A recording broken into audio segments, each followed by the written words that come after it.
Buenas tardes, chicos, ¿cómo están? Mi nombre es Katy Crespo, estoy graduada de psicóloga clínica de la Universidad Católica de Cuenca y pues es un gusto estar hoy con ustedes. Buenas tardes, Katy. Un gusto igualmente saludarte. Yo quisiera hacerte una pregunta, tal vez de cómo, en tu experiencia, cómo tú abordas a un paciente que habla lento o despacio.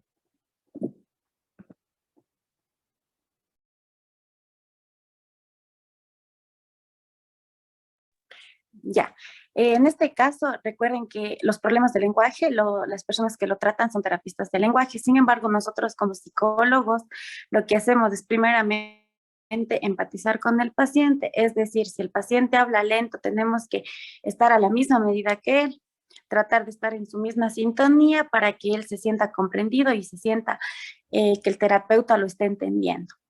Además de que tenemos que utilizar una comunicación muy pausada. Esa es la mejor estrategia para tratar con estos pacientes. Bueno, y ¿qué tiene? En el caso de que cuando el paciente, por ejemplo, se demora demasiado como en responder, tiene mucha latencia, ¿tú cómo harías o cómo se procedería en el caso para hacer lo que son las respuestas que nos den más rápido? Ya, en este caso, cuando los pacientes no responden pronto es porque hay múltiples motivos. Uno de ellos es porque el paciente se bloquea, ya sea que tuvo antecedentes de que un psicólogo no le ayudó y la terapia psicológica tampoco. Entonces, en este caso se puede utilizar lo que es las metáforas, incluso el humor del mismo psicólogo hace que el paciente se sienta más empatizado para que pueda responder más pronto a las siguientes preguntas. Ya, yo tengo otra pregunta. ¿Cómo trabajarás con un paciente que tiene el discurso desorganizado y poder interpretar sus respuestas? Ya, en este caso, cuando los pacientes tienen un discurso desorganizado, es por lo general cuando se da una fuga de pensamientos, es decir, están hablando de un tema y se van por otro rumbo.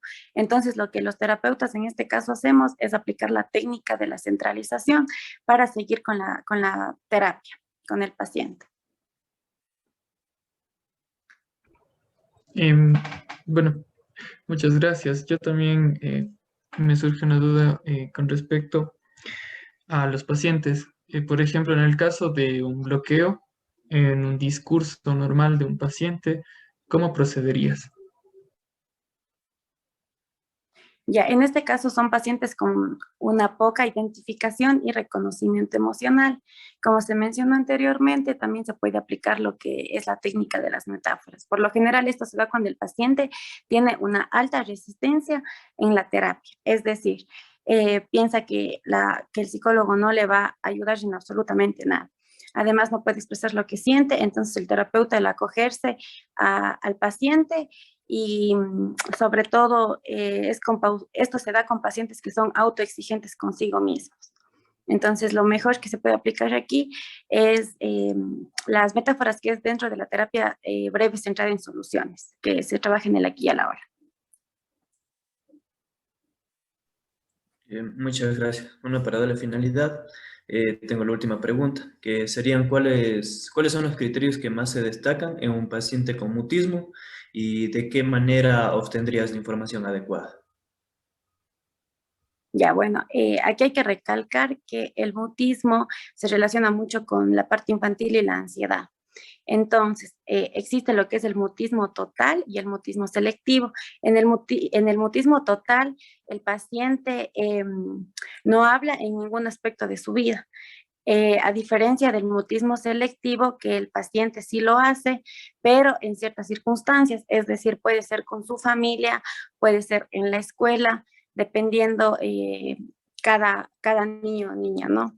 Entonces aquí lo que hacemos, lo que más se determina es que la capacidad del paciente en el habla es en circunstancias determinadas o ante determinadas personas. Lo que pasa aquí es que el paciente no puede poner en práctica sus habilidades de comunicación, aunque él lo quiera realizar. Eh, Además, es frecuente que el, que el niño sea incapaz de hacerlo, ¿no? Entonces, aquí también lo que ellos suelen aplicar es el uso de gestos. Otra de las características que se da en el mutismo es el intento de mostrar una oposición a una situación o persona. Además que también se da otra de las características que tienen es que se sienten inseguros de sí mismos. Esto habla también de que se pudo generar antes de que se tenga un mutismo otras repercusiones que tuvo el paciente, que eso también es importante recalcar cuando se necesitan los antecedentes adecuados. Además, estos pacientes suelen tener una parte de angustia y ansiedad, como les mencioné al inicio, que tiene mucha relación. Y también afecta lo que es su parte social y se produce una alteración en la parte académica del menor cuando se trata de lo que es el mutismo selectivo. Eso sería lo más importante de ellos.